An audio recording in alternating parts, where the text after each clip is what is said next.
샬롬 신 총 전도사입니다. 네, 여러분 위블리 잘 받아서 하고 있죠? 벌써 이벤트 당첨자들이 나오고 있는데 어떤 친구는 밴드에 이렇게 글도 잘 써서 올려준 친구도 있고 또 어떤 친구는 전도사님 개인 카톡으로 이렇게 사진을 보내준 친구도 있어요. 첫 시작 이벤트이니만큼 당첨자 친구들에게는 또 좋은 선물이 나갑니다. 네, 여러분 그리고 위블리를 잘 모아두세요. 모아두면 좋은 일이 생길 겁니다. 전도사님, 오늘 우리가 볼 말씀이 어디죠? 네, 오늘은요 사도행전 10장의 말씀을 함께 나누려고 합니다. 이 사도행전 10장 44절부터 48절이 여러분 가지고 계신 위블리에 기록되어 있는 말씀일 텐데 이 말씀을 알려면 10장 전체의 이야기를 알아야 합니다. 근데 오늘 말씀 이렇게 구절 보니까 네. 우리가 지난주까지 되게 중요하게 봤었던 사울이라는 사람이 이제 안 나오던데. 네, 맞습니다. 오늘은 잠시 시선을 돌려가지고 베드로의 이야기를 함께 나누려고 합니다. 그런데 이렇게 베드로 사도의 이야기를 나누는 이유가 있습니다. 전도사님 혹시 사도행전 주제 말씀을 알고 계시나요? 네, 알고 있죠. 예루살렘과 온 유대와 사마리아와 땅끝까지 이르러 내 증인이 되리라 라는 말씀 맞죠? 네, 맞습니다. 정확합니다. 우리가 사도행전 초반에는요 예루살렘과 유대와 그리고 사마리아에게 복음이 전해지는 것을 함께 나누었습니다. 빌립 기억나시죠? 기억나죠. 네, 빌립이 이제 사마리아에까지 복음을 증거하게 되었죠. 자, 이제 남은 곳이 어디죠? 그러면은 땅끝이 남았네요. 땅끝. 네, 맞습니다. 이제 복음이 예루살렘과 유다와 사마리아를 넘어서 땅끝으로 증거되는 이야기인데요. 세계 곳곳으로 복음이 퍼져나가게 됩니다. 사울이 이방 땅 다메섹에 복음을 증거했었죠. 네. 광주리 타고 도망갔을 때. 그쵸. 그때 복음을 증거하고 난 뒤에 이제 땅끝까지 복음이 증거되는 그 시작의 이야기를 우리가 이제 함께 나누게 될 거예요. 오늘은 베드로를 통해서 복음이 땅끝에 증거되는 이야기를 함께 나눌 겁니다. 네, 맞습니다. 여러분, 이 이야기를 시작하면서 여러분이 오늘 기억해야 될 인물이 한 명이 나옵니다. 그 사람은 바로 고넬료라고 하는 사람입니다. 네. 이스라엘 땅 가이사랴에 하나님과 이웃을 사랑하는 이 고넬료라는 사람이 살고 있었어요. 이 고넬료는 근데 유대 사람이 아니라 성경에 보니까 이달리아라고 하는 곳의 사람인데 지금으로 따지면은 이탈리아. 네, 사람인 거죠. 어느 날 천사가 이 고넬료한테 찾아옵니다. 그러면서 말하길 너의 기도를 하나님이 들으셨다. 그리고 지금 바로 요빠라는 곳으로 사람을 보내서 베드로를 너의 집으로 초대해라 라고 말합니다. 그래서 고넬료는 베드로를 초대하기 위해 천사의 말처럼 사람을 이제 요빠로 보내게 되죠. 여기서부터는 이제 요빠에 어떤 일이 일어나고 있었는지는 제가 말씀드릴게요. 요빠에 있었던 베드로는요 기도하다가 배가 고파졌어요. 그래서 이제 밥을 먹으러 가게 되는데 그때 하나님께서 베드로에게 무언가를 보여주십니다. 그것은 큰 보자기 같은 그릇이었는데 네. 그 그릇에는요 뭐가 담겨 있냐면 유대 사람들은 먹지 말아야 할 동물들이 그 안에 담겨 있었어요. 하나님께서는 이 유대 사람 베드로에게 말씀하셨어요. 이것을 먹으렴. 베드로는 대답합니다.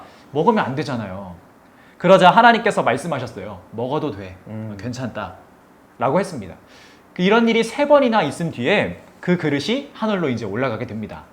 베드로는요, 이게 무슨 일인가 했어요. 바로 그때 그 베드로 안에 계신 성령님께서 말씀하셨습니다. 너를 찾아온 외국 사람들과 함께 가렴이라고 말씀하셨어요. 네, 친구들, 베드로는요 그렇게 고넬료의 사람들과 함께 가이사랴로 갑니다. 그리고 그곳에서 이 고넬료를 만나게 돼요. 그리고 베드로가 무엇을 했을까요? 전도사님이 10장 34절에서 36절 말씀을 한번 읽어줄게요.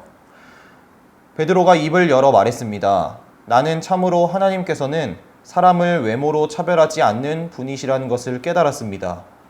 하나님께서는 어느 나라 사람이든지 하나님을 경외하고 의로운 일을 하는 사람을 받아주십니다.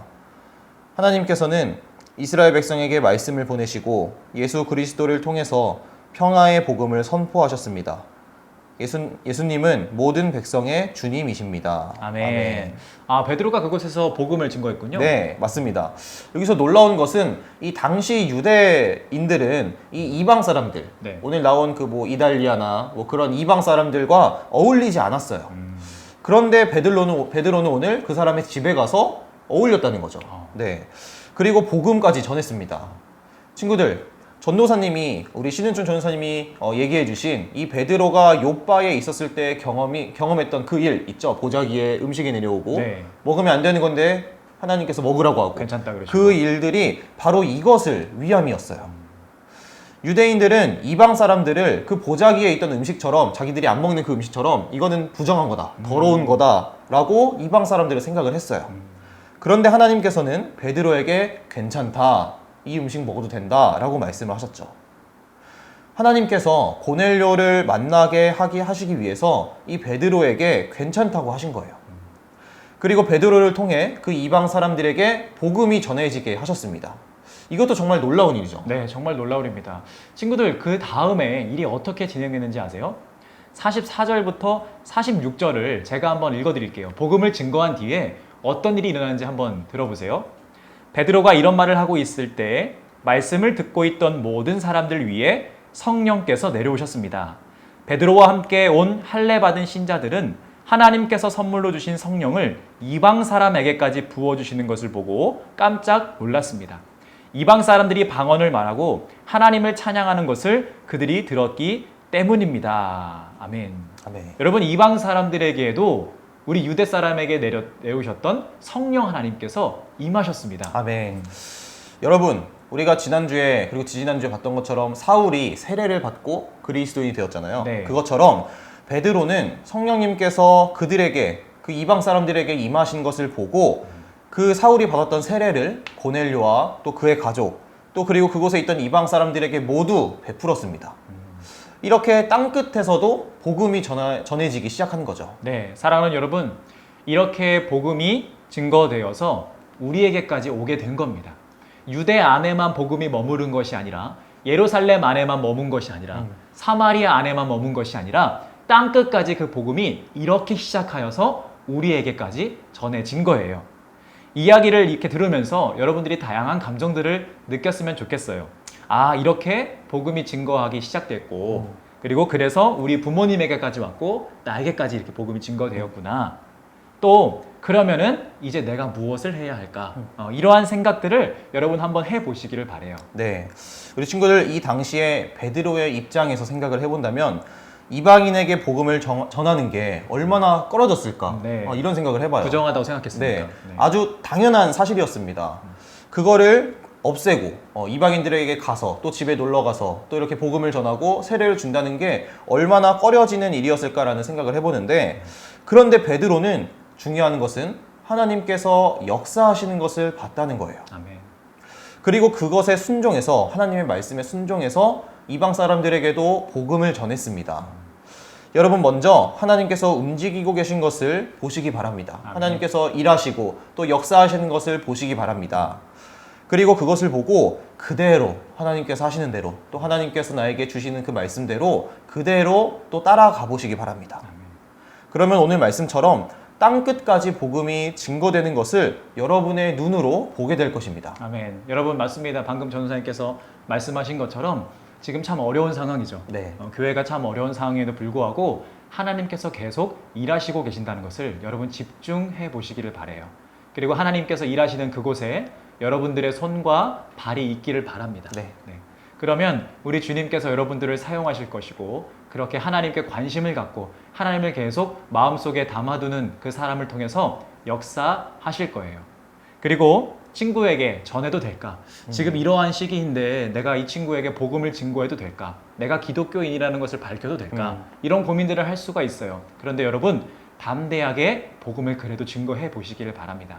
그러면요, 여러분 속에 있는 성령 하나님께서 여러분을 통해서 그 친구에게도 성령 하나님께서 임해 주실 줄 믿습니다. 아멘. 오늘 말씀을 마무리하면서 오늘은 제가 기도하도록 하겠습니다. 기도하겠습니다.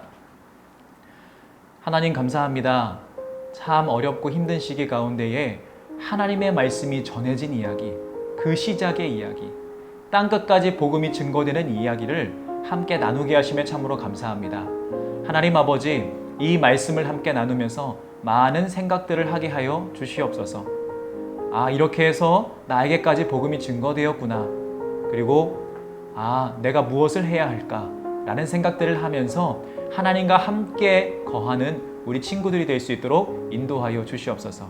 그리고 주님, 부정하다고 생각했던 그 모든 것들을 내려놓게 하시고 하나님께 의지하며 하나님을 의지하며 성령 하나님을 의지하며 괜찮다라고 말씀하신 그 하나님의 음성을 의지하여서 복음을 그래도 증거하고 내가 기독교인이라는 것을 그래도 밝히며 나아가는 담대한 우리 친구들이 될 수 있도록 성령 하나님께서 도와주시옵소서. 하나님, 이제 또 일주일을 살아갑니다. 건강하게 지켜주시옵소서. 예수님의 이름으로 간절히 기도드렸습니다. 아멘. 아멘. 이 시간도 함께 주님께서 가르쳐 주신 기도로 오늘 예배를 마치겠습니다. 하늘에 계신 우리 아버지여, 이름이 거룩히 여김을 받으시오며 나라가 임하시오며 뜻이 하늘에서 이루어진 것 같이 땅에서도 이루어지이다. 오늘 우리에게 일용할 양식을 주시옵고 우리가 우리에게 죄 지은 자를 사하여 준 것 같이 우리 죄를 사하여 주시옵고 우리를 시험에 들게 하지 마시옵고 다만 악에서 구하시옵소서. 나라와 권세와 영광이 아버지께 영원히 있사옵나이다. 아멘.